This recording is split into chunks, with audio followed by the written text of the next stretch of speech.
Broken Hill, cruising along in my old GQ, toking on a cigarette and flipping through the radio. Just as I passed out through Dubbo, I heard that highway start to whine, and I knew that rear tire was about to blow.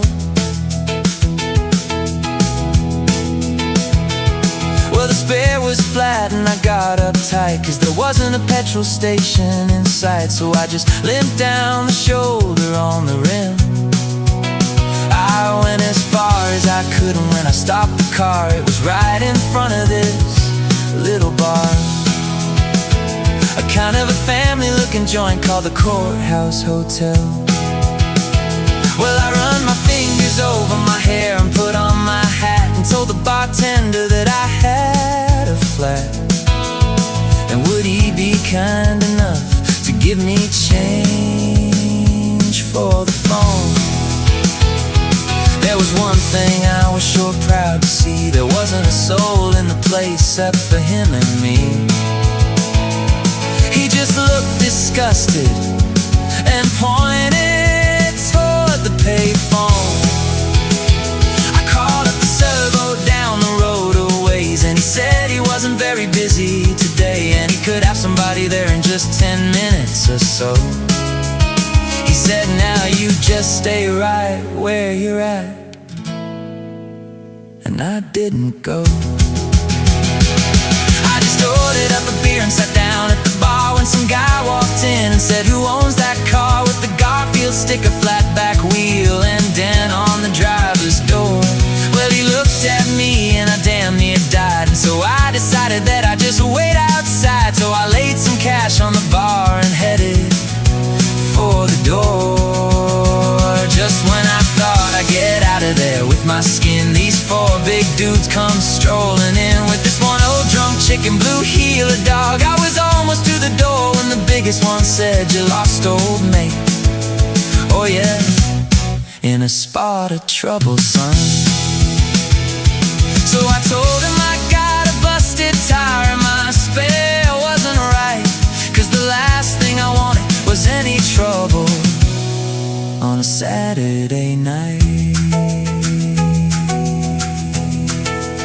especially when there was four of them and only one of me. Well, they all started laughing and I felt kinda sick, and I knew I better think of something pretty quick. So I tried to tell a joke that they didn't really get, and I knew by their look it'll be something I'd regret, as I don't know these folks, for they could be dangerous men. Then he started saying something about the way I was dressed, but I didn't wait around to hear the rest. I was too busy moving and hoping I didn't run out of luck, and when I hit the ground I was making tracks, and they were just taking my car down off the jacks. So I threw the man 350s and jumped in and fired the old girl up. Peter Brock would have sure been proud of the way I was moving when I passed that crowd coming out the door and heading toward me in a trot.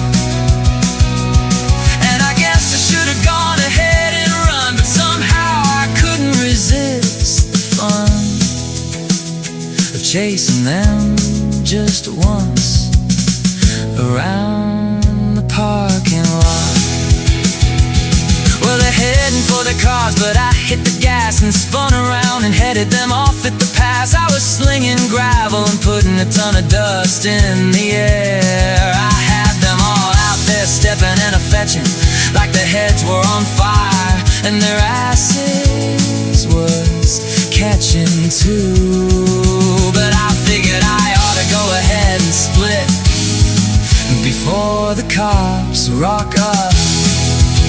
When I hit the road I was really wheeling, had gravel flying and tires squealing, and I didn't slow down till I was almost past Ningen. Next time I'm gonna reroute my trip. I wonder if anybody think I'd flip if I take time and go through Mildoro. When I hit the road I was really wheeling, had gravel flying and tires squealing, and I didn't slow down